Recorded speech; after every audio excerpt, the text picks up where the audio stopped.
কাল আমরা দার্জিলিংয়ে সাইট সিইংয়ে বেরোবো, কিন্তু আমরা কোনো গাড়ি ঠিক করতে পারছি না। শেয়ার কার এখন আর হয় না, এরকম ম্যাক্সিমাম জায়গা থেকেই বলছে। আমরা এখন রয়েছি কলকাতা স্টেশনে, একদম পুরো ধোঁয়া ওঠা ভাত। কেউ আমাকে শেয়ার কারের অফারই দিচ্ছে না, তো এই ছেলেটা কোথা থেকে অফার দিল? আর এই যে আমরা যেখানে লাঞ্চ করছি সেখান থেকে আমাদের ভিউটা বাইরে। আমরা এতক্ষণ ধরে একদম মানে মন টন খারাপ করে এরকম ভাবেই ঘুরে বেড়াচ্ছিলাম। Hello everyone, welcome back to my channel quirky Piku. এটা আমার 2026-এর সেকেন্ড ট্রিপ, আর এই ট্রিপটা আমার কাছে ভীষণ স্পেশাল, কারণ আমার বোন, ওর 9th মে বার্থডে। তা ওর বার্থডে সেলিব্রেট করার জন্যই আমরা মেনলি আজকে যাচ্ছি দার্জিলিং। আমরা এখন রয়েছি কলকাতা স্টেশনে, কারণ আমাদের দার্জিলিং যাওয়ার ট্রেন গরিব রথ, যেটা 9:45-এ কলকাতা স্টেশন থেকে ছাড়বে। আমরা এখান থেকে পৌঁছবো এনজেপি কালকে সকাল 7টা বা 7:30টায়। চলো যাওয়া যাক। ইয়ে, আমার মা আর বোনের ফার্স্ট টাইম পাহাড়ের ট্রিপের জন্য ওরা কিন্তু ছিল ভীষণ এক্সাইটেড। আর শুধু তাই নয়, এটা কিন্তু ওদের প্রথম দূরপাল্লার ট্রেনেরও একটা এক্সপিরিয়েন্স হতে চলেছিল। এই ট্রিপে সঙ্গী ছিল আমি, আমার মা আর বোন। তাই শুভজিৎকে টাটা করে আমরা আমাদের জার্নিটা স্টার্ট করলাম।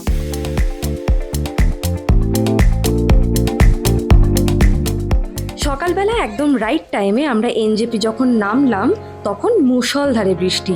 ওই বৃষ্টির মধ্যেই আমরা একটা শেয়ার গাড়ি ঠিক করে ফেলেছিলাম। শেয়ার গাড়িতে আমাদের মাথা পিছু ভাড়া ছিল 400 টাকা করে, এটা সিজন টাইম বলে। আর এই মাঝখানে যাতে আমরা 3 জনই বসতে পারি, তাই আমি আর একটা টিকিটও এক্সট্রা কেটে নিয়েছিলাম। তোমরাও এটা জেনে রাখো, শেয়ার গাড়ির এই মাঝখানের সিটে কিন্তু 4 জন বসতে হয়।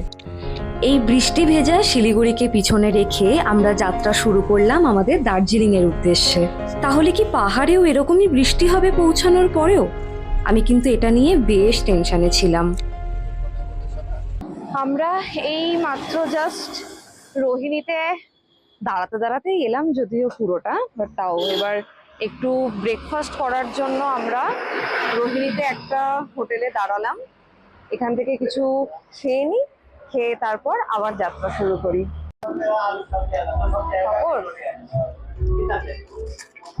মানে কেমন লাগছে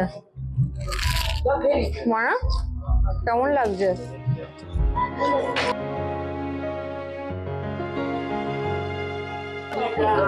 এই হচ্ছে আমার ফেভারিট আলু মিমি। আমি পাহাড়ে ঘুরতে আসবো আর আলু মিমি খাবো না, এটা তো হতে পারে না। মা আর বোনের জন্য এটা নতুন, তো ওদেরকে ট্রাই করাবো বলেই আজকে আমি নিলাম। দেখি তো ওদের কেমন লাগে। না দেখো, ভুজিয়া খাচ্ছ, শুধু আলুর দমটা দিয়ে খাও। কেমন বুঝছো? হ্যাঁ কেমন?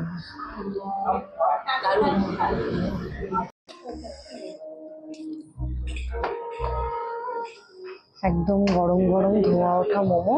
নাও খাও খাও খাও, তাড়াতাড়ি খাও। হ্যাঁ না, এখানে স্যুপ নেই। বেশ ধোয়া ওঠা গরম গরম মোমো আর আলু মিমি দিয়ে আমাদের ব্রেকফাস্ট তো দারুণ হয়ে গেল। এইবার আবার এখান থেকে যাত্রা শুরু করার পালা। দেখা হচ্ছে একদম দার্জিলিংয়ে হোটেলে ঢুকে। মনের মধ্যে একটা ভয় কাজ করলেও পাহাড়ে উঠতে উঠতে দেখলাম সেখানকার ওয়েদার কিন্তু ছিল দুর্দান্ত।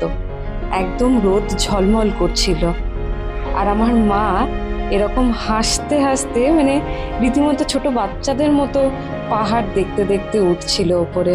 আর এখানেই মায়ের একটা ইন্টারেস্টিং গল্প চলো তোমাদের সাথে শেয়ার করি। আমার মা আসলে কোথাও তো কখনো সেভাবে ঘুরতে যায়নি, আর যে ইউটিউবে ব্লগ দেখবে সেরকমও মায়ের কোনো বিষয় নেই। তো মা মনে করেছিল যে আমরা হয়তো সমতলে কোথাও একটা থাকতে চলেছি, আর তারপরে একটা গাড়ি বুক করে আমরা পাহাড় ঘুরতে যাব, আবার সেখান থেকে নেমে আমরা সমতলে আবার আমাদের হোটেলে থাকবো। কিন্তু এই যে আমরা পাহাড়ে উপরেই উঠছি, সেখানেই হোটেল ভাড়া করে থাকবো, এইটা মায়ের কাছে ছিল একদম অবাক করা একটা বিষয়। আর এই হচ্ছে আমাদের হোটেল রুম। আমাদের হোটেল ছিল লোয়ার টুংসুংয়ে, হোটেল চার্লি অ্যানেক্স। আর এই হচ্ছে আমাদের জানলা থেকে রুমের ভিউ। একদম কিচেনের সামনেই পাপড়টা ফেলে দিল। একদম সামনেই রান্না হতে দেখতে পাচ্ছি, না মানে এটা তো টিস্যু, একদম এখানেই রান্না হতে দেখতে পাচ্ছি, সার্ভ করতে দেখতে পাচ্ছি আমাদের সামনেই।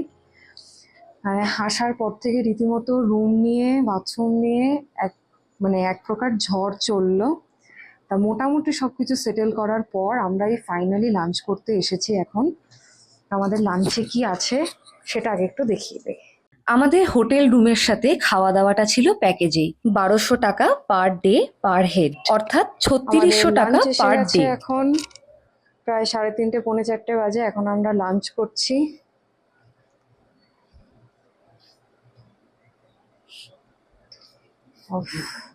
একদম পুরো ধোঁয়া ওঠা ভাত। তুই শুধু শুধু খাওয়া শুরু করে দিয়েছিস, এত খিদে পেয়ে গেছে। আর এই যে আমরা যেখানে লাঞ্চ করছি সেখান থেকে আমাদের ভিউটা বাইরে।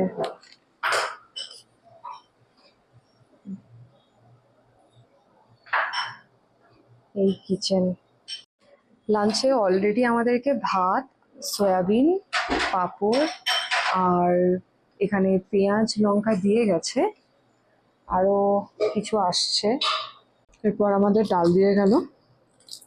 আর জাস্ট এত খিদে পেয়ে গেছে, আমরা এখন আর কোনো দিকে না তাকিয়ে কিচ্ছু না ভেবে শুধুমাত্র খাওয়াতে কনসেন্ট্রেট করছি। আর এরপরে আছে চিকেন। এতক্ষণ ধরে কি ঝড় চললো সে সবটাই বলবো, কিন্তু এখন আমরা যেটা খাচ্ছি সেটা বেশ ভালো। লাঞ্চ টাঞ্চ কমপ্লিট। আমরা ফাইনালি হোটেলের সমস্ত রকমের যা যা ফর্মালিটিস আছে ওইগুলো কমপ্লিট করে আমরা এবার একটু ঘুরতে যাচ্ছি ফাইনালি। এই যে পেছনে মমি আসছে পুরো চাদর দিয়ে ঢেকে। এখন কি করবি দুষ্টু? ঘুরতে যাচ্ছি।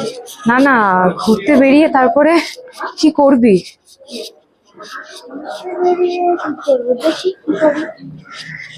আচ্ছা, কোথায় কোথায় ঘুরতে যাবি? কিছু ঠিক করেছিস? নাম জানিস কিছু? না।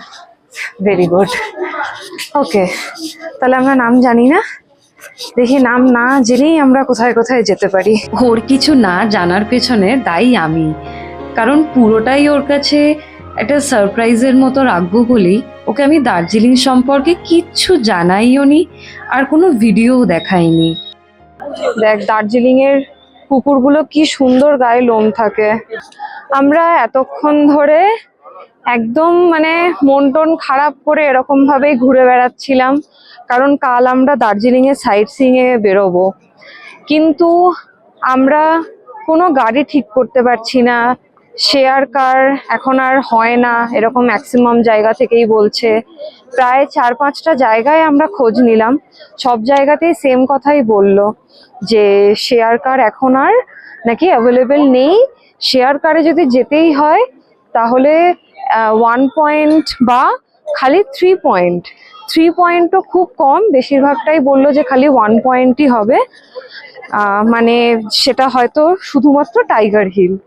তো ফাইনালি আমরা একদম ম্যাল রোডের এখান থেকেই, জায়গাটা আমি দেখিয়ে দেবো।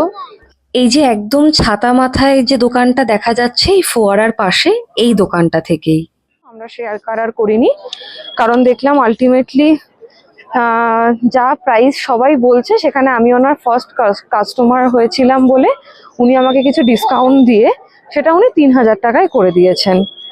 তো মোটামুটি অন্যান্য যেসব জায়গাতে বলছিল সেখান থেকে অনেকটা সস্তাতেই আমরা পেয়ে গেলাম, না কারণ 4000 4500 এরকমে বলছিল, সেটা আমি এখানে 3000-এ পেয়ে গেলাম। তো এইবার আমরা ভালোভাবে ঘুরবো। আজকের দিনটা তো এসে আমাদের বেশি কিছু করার ছিল না, তাই এই সন্ধেবেলাটুকু আমরা ভানুভবন মার্কেট, এই ম্যাল রোডের আশপাশটা এগুলোই একটু ঘুরে দেখছিলাম। দার্জিলিংয়ে এসে যদি ঘুরতে হয় সব থেকে বেস্ট হচ্ছে নিজের হোটেলের সাথেই কথা বলা এবং নিজের হোটেলের থেকেই কথাবার্তা বলে সে গাড়ি রিজার্ভ করেই হোক বা শেয়ার কারের অপশন হবে কিনা সেটা হোটেল থেকেই কথা বলে নেওয়া, এটা আমার মনে হয় সব থেকে বেস্ট অপশন। ক্যামেরায় কতটা যে তুলে ধরতে পারলাম জানি না, কিন্তু কি অপূর্ব যে এই সূর্যাস্ত, সেটা আমরা ভীষণভাবে উপভোগ করলাম।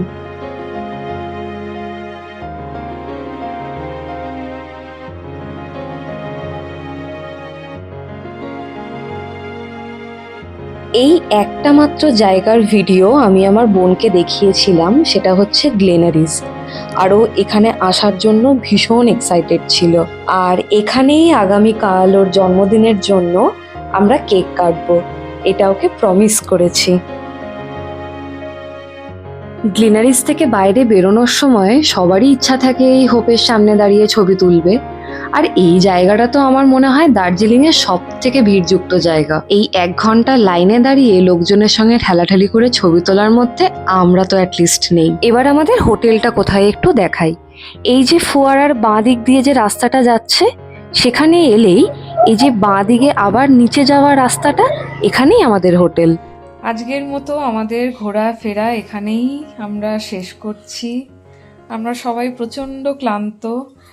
ট্রেন থেকে নেমেই আমরা যেরকমভাবে আজকে সারাদিন ধরে ঘুরে বেরিয়েছি, যেন আমাদেরকেও টার্গেট দিয়েছিল যে টার্গেট অ্যাচিভ করলে আমাদেরকে 7 কারোর দেবে কেউ। আমরা এরকমভাবেই ঘুরে বেরিয়েছি।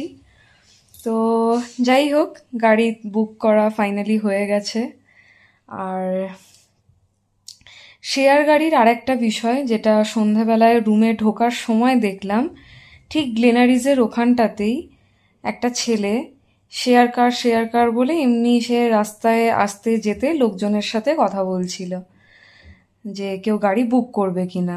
তা আমি অবাক হলাম যে আমি সারাদিন ধরে এতগুলো মানে গাড়ির বুকিং করার জায়গাতে ঘুরলাম, কেউ আমাকে শেয়ার কারের অফারই দিচ্ছে না। তো এই ছেলেটা কোথা থেকে অফার দিল? তো এই ছেলেটা বলল, তারপরে ওকে গিয়ে আমি জিজ্ঞেস করলাম, ও বলল যে 800 টাকা পার হেড শেয়ার গাড়িতে। তো ব্যাপারটা তো প্রচণ্ড এক্সপেন্সিভই হলো আলটিমেটলি। 3 জন ছিলাম, 3 × 8 = 2400 টাকা।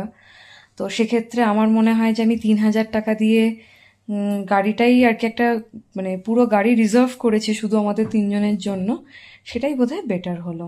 আজকের মতো দার্জিলিং ঘোরার আমাদের ফার্স্ট পার্ট আমরা এখানেই শেষ করছি। দেখা হচ্ছে আগামী পর্বে। Tata, good night.